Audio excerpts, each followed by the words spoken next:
Tes.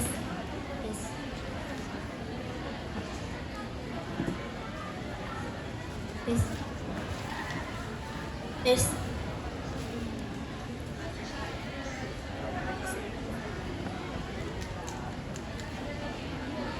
Bismillahirrahmanirrahim. Assalamualaikum warahmatullahi wabarakatuh.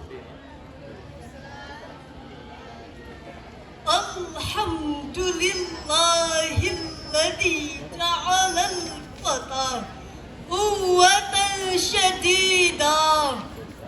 Wassalatu wassalamu ala nabiyil mustafa wa ala alihi wa ashabihi ahli sidqi wal wafa. Amma ba'd. Dewan Hakim yang arif dan bijaksana dan hadirin para generasi Qur'ani yang kami hormati. Keluarga merupakan potret miniatur sekaligus cerminan dan tatanan sebuah masyarakat. Bila keluarga baik, maka akan baik pula masyarakat dan bangsa tersebut. Sebaliknya hadirin, jika institusi keluarga rusak, rumah tangga hancur, maka ini merupakan isyarat awal dari kehancuran sebuah bangsa. Demikian ungkapan Syekh Aidil Fathi Abdullah dalam karyanya Buyutuna Kama Yajibu Antakuna. Ungkapan tersebut menggambarkan betapa penting peran keluarga dalam membangun sebuah bangsa. Jika kita menginginkan bangsa yang baik, maka bangunlah keluarga yang islami, rumah tangga yang Qur'ani, figur ayahanda yang bijak dan berwibawa, serta sosok ibunda yang lembut dan penyantun. Namun hadirin, seiring perkembangan zaman, keluarga tidak lagi dibangun atas dasar cinta dan iman, melainkan atas dasar nafsu dan kepalsuan. Rumah tangga yang kita harapkan menjadi madrasatul ula justru menjadi tempat persinggahan semata. Oleh sebab itu, tidak mustahil rumah tangga yang seperti ini akan melahirkan generasi perampok, penjilat, para koruptor, serta sampah masyarakat yang pada akhirnya akan meruntuhkan istana bangsa. Prihatin kami atas dasar tersebut. Tergugah hati kami untuk menyampaikan sebuah syarahan Al-Quran dengan judul Peran Keluarga dalam Membentuk Generasi Qur'ani, dengan landasan Al-Quran Surah An-Nisa ayat 9.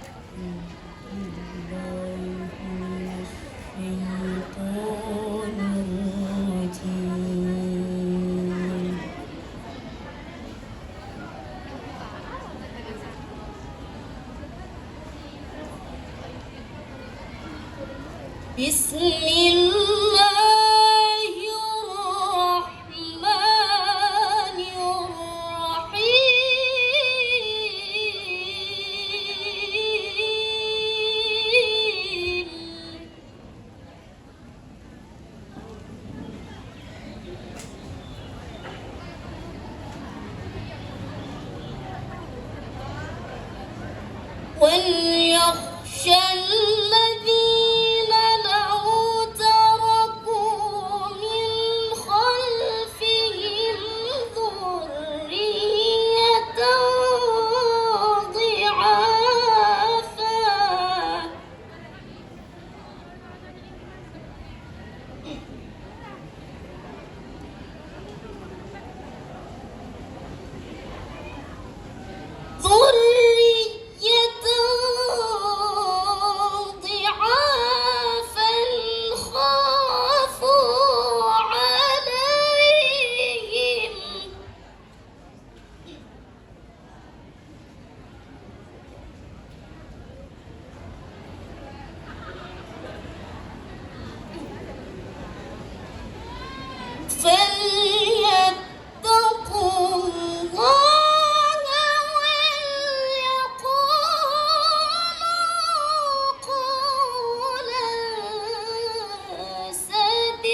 Pengasih, Maha Penyayang, dan hendaklah takut kepada Allah.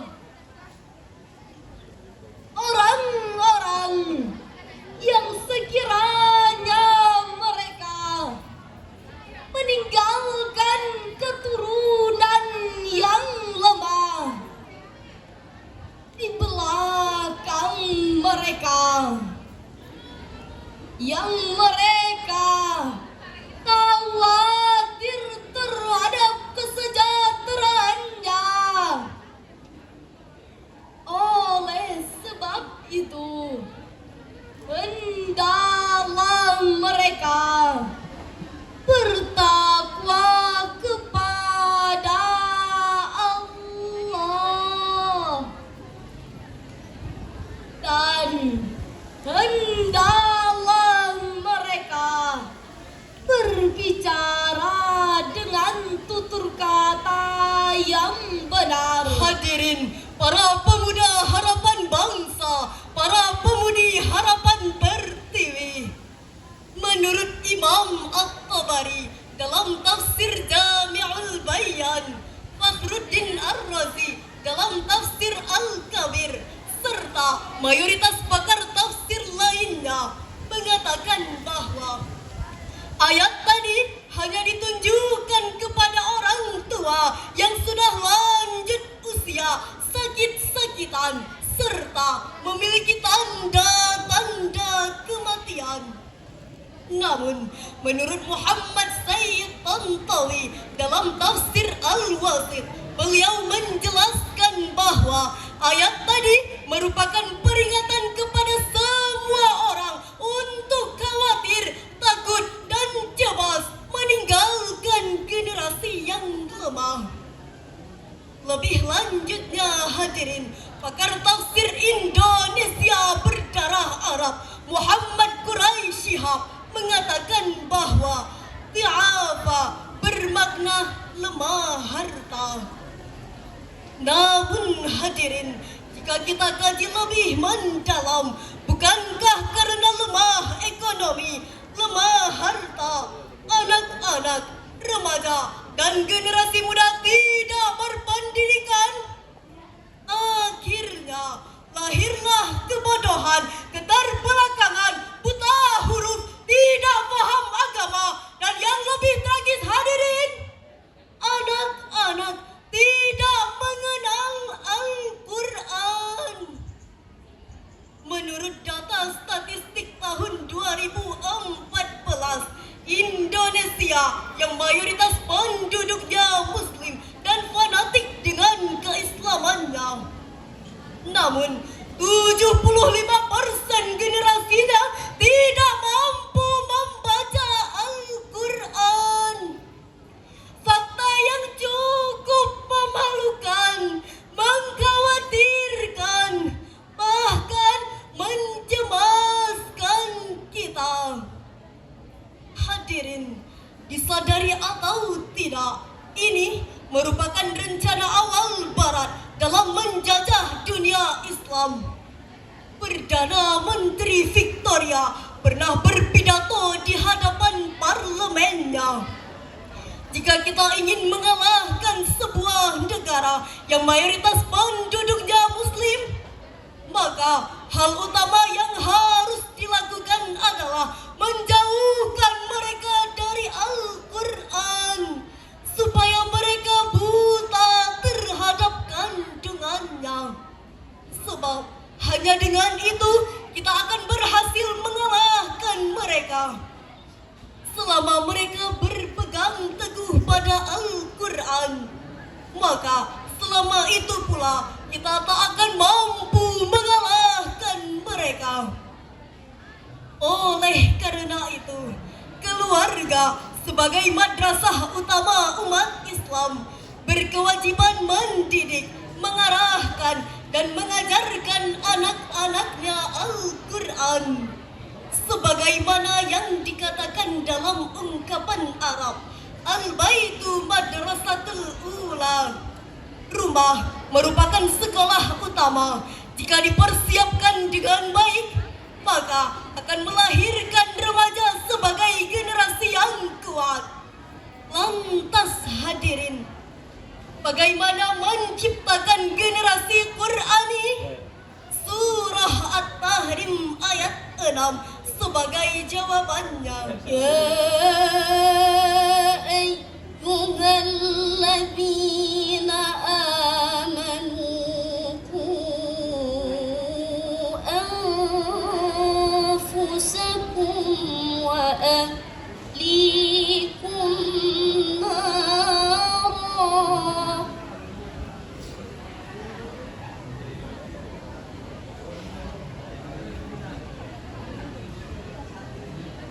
وقودها الناس والحجارة عليها ملائكة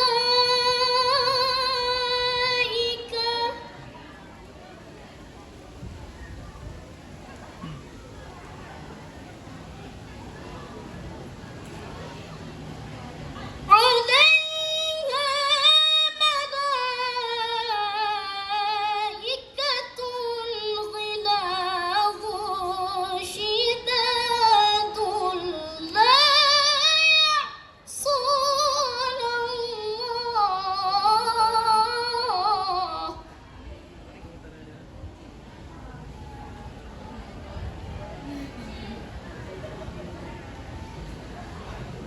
لا يعصون الله ما أمرهم ويفعلون ما يؤمرون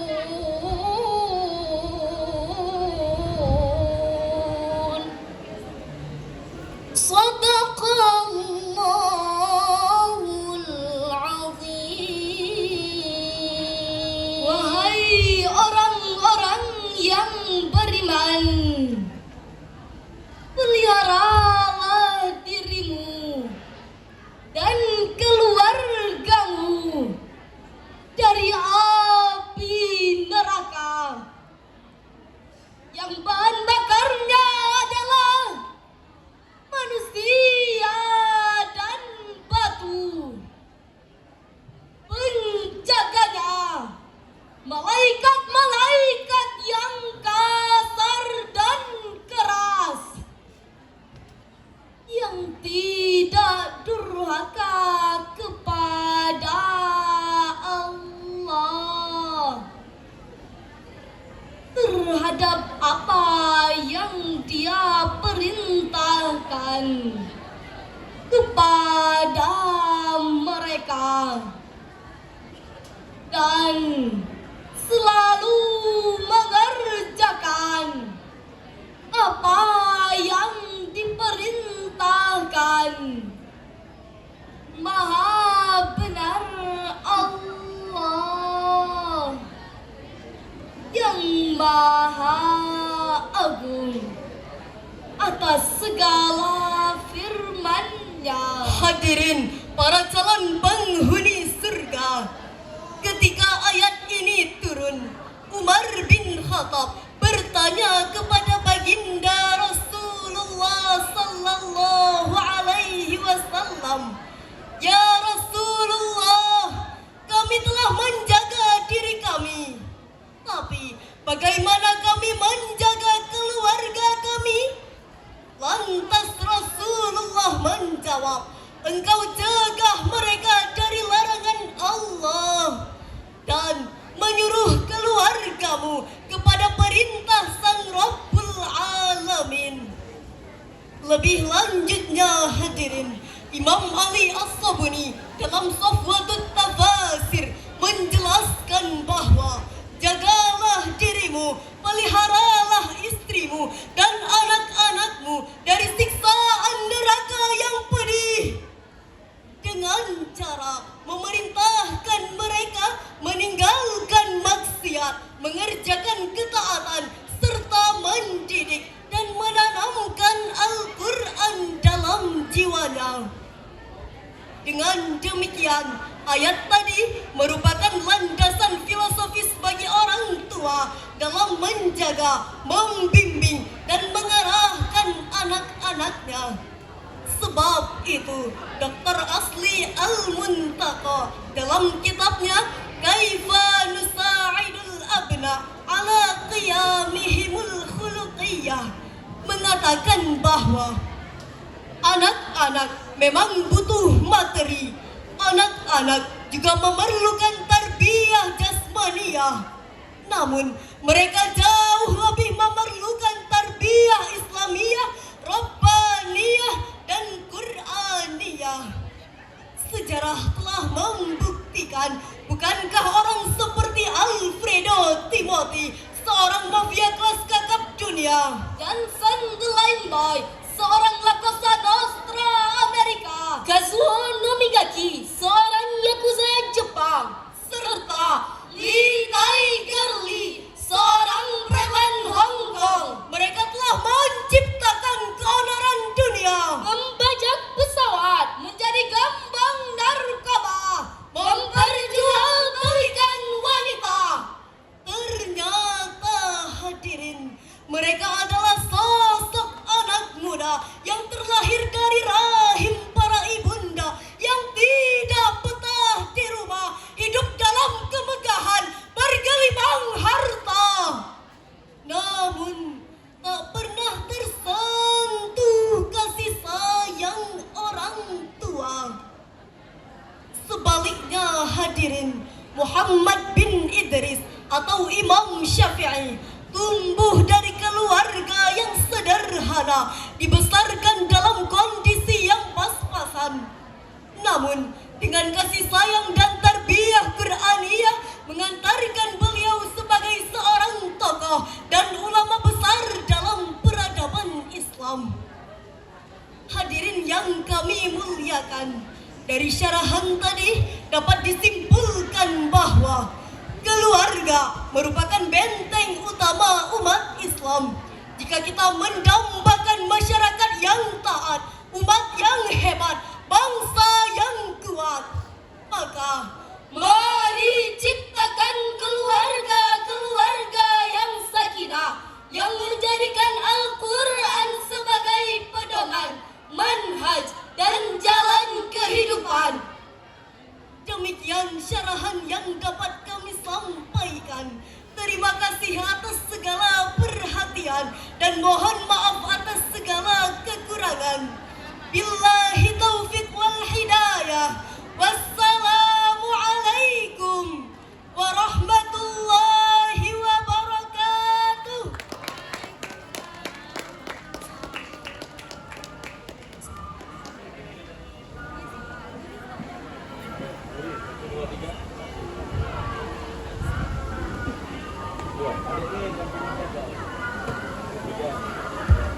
Dua.